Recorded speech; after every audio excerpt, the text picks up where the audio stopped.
आप इन सबका रैंकिंग जानते हैं या याद करना पड़ता है इन सबको?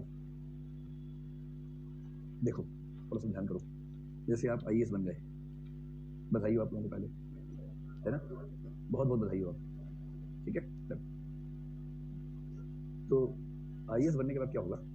ट्रेनिंग के बाद जब भारत सरकार में आएंगे, मान लीजिए सचिवालय में आ गए, तो जब सचिवालय में सबसे पहले पहुंचेंगे तो जिस पद पर काम करेंगे वो है अंडर सेक्रेटरी, सीधा उस पद पे आएंगे आईएएस बनते ही। तो आजकल एक नया सिस्टम शुरू हुआ है और वो ये है कि आईएएस की ट्रेनिंग में नरेंद्र मोदी की सरकार ने अच्छा काम किया वाला भी, कि पहले आईएएस की ट्रेनिंग में भारत भ्रमण, ये भ्रमण वो भ्रमण, मसूरी की एकेडमी, ये सिखाना वो सिखाना, वो सब था। लेकिन रियल ट्रेनिंग जो सचिवालय में है, सेक्रेटरिएट में, उसका आइडिया नहीं होता था उम्मीदवारों को। पिछले 3-4 साल से सिस्टम क्या है कि उनका 1 महीने का एक टेन्योर होता है जो भारत सरकार के किसी मंत्रालय में होता है।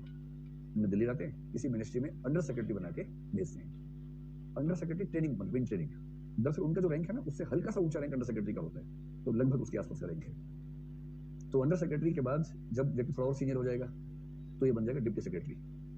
मोटी मोटी बात ध्यान रख लीजिए, अगर आईएएस की सर्विस हुई है 4 साल की तो क्या बनेगा? Under secretary. अगर हुई है 9 साल की सर्विस तो क्या बनेगा? Deputy secretary. अगर हुई है 14 साल की सर्विस तो क्या बनेगा? नहीं, तो बनेगा डायरेक्टर सचिवालय में। अगर सर्विस हो गई 18 साल की तो बनेगा ज्वाइंट सेक्रेटरी। ज्वाइंट सेक्रेटरी बहुत बड़ी तोप है, तो इतनी बड़ी तोप है कि समझाता हूँ, बड़ी तोप है। और यदि उसकी सर्विस हो गई 22 साल की तो बनेगा एडिशनल सेक्रेटरी। नोट कर लो, पढ़ा 4, 9, 14, 18, 22, 25। और अगर हो गई सर्विस 25 साल की तो बनेगा सेक्रेटरी। ये है आईएएस के जीवन का सारा नक्शा। तो मैं पूछूंगा, जोर जोर से बोल के बताना, 4 साल में क्या?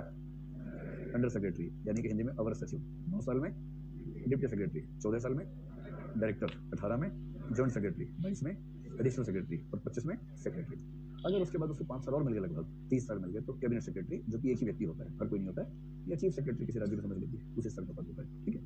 अगर आप फील्ड में हैं तो 4 साल की सर्विस होते ही आप बन जाएंगे डीएम। तो डीएम किसके बराबर हुआ? अंडर सेक्रेटरी के बराबर हुआ। ये छोटे जिले का डीएम होता है। 9 साल की सर्विस के बाद डीएम रहेगा डीएम ही, पर बड़े जिले का हो जाएगा, है ना, बड़ा जिला। जैसे रामपुर से निकल के आ गया बनारस में, बलिया नहीं, बनारस, ऐसा। जब 14 साल की सर्विस हो जाएगी तो ये डीएम से बढ़ के हो जाएगा कमिश्नर।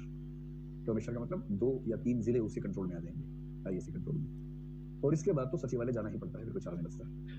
18 साल की सर्विस के बाद आईएएस को जिला उसके कब से छोटा हो जाता है, फिर 1 जिला, 3 जिले नहीं, फिर पूरा राज्य संभालना है, फिर पूरा देश संभालना है, और उसके लिए सचिवालय ही जाना पड़ता है, ठीक है, स्पष्ट हुआ? तो ये रैंकिंग कम से कम हो, ये सुझाव है, बस हो गया, पहला हिस्सा पूरा हो गया। अब पहला हिस्सा 7वां बताया था।